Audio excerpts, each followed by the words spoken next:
I used to be quite political.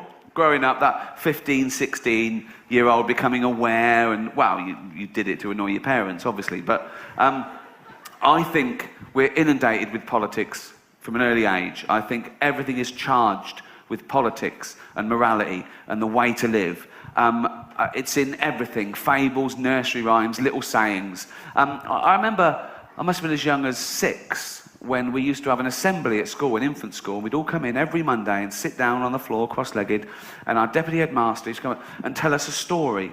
And it always had a moral that we were meant to think about, and this would make us into leaders of men, character building. And he used to take ages over it. And he loved it. It was his best day, you know. And I remember he told us about the 2 mice. The lazy mouse and the industrious mouse. And it was summer. And these 2 little mice were out in the woods. The sun was out. The streams were babbling.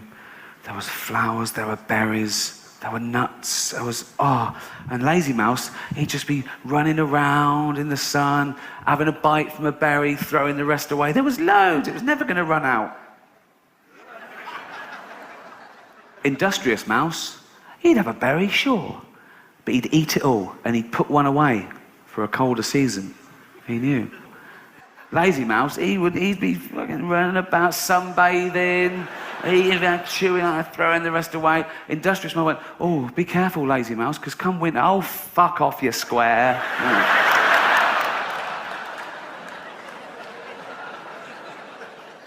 The fall comes, same sort of pattern. The last of the berries, he's chewing there, throwing the rest away. He's just like chilling out. He's kicking through the leaves. You can't see him.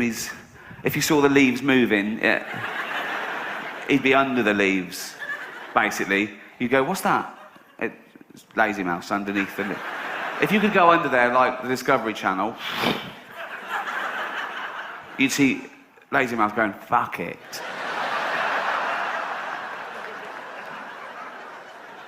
Industrious Mouse, he'd be freeze-drying loads of berries, he'd be chopping wood, and he made an axe to chop the wood out of a little twig and a sliver of flint, which he tied on with a horsehair, thus enabling him to chop and stockpile fuel. So, winter comes, different pattern. The ground's hard, there's nothing, there's no fruit, there's no berries, there's no nuts, there's nothing at all on the trees. And he can't find anything, and he's starving, and he's freezing, and he's losing his body weight. And of course, Industrious Mouse, now he's in his cottage that he built.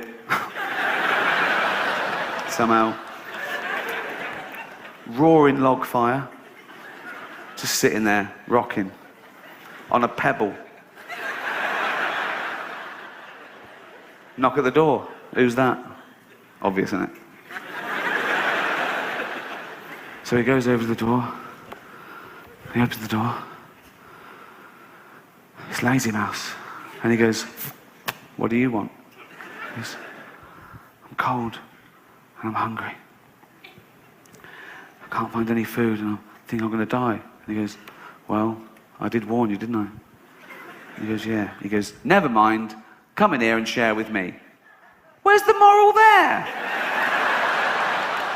Fuck around, do what you want, and then scrounge off a do-gooder. That's a terrible moral for children, isn't it?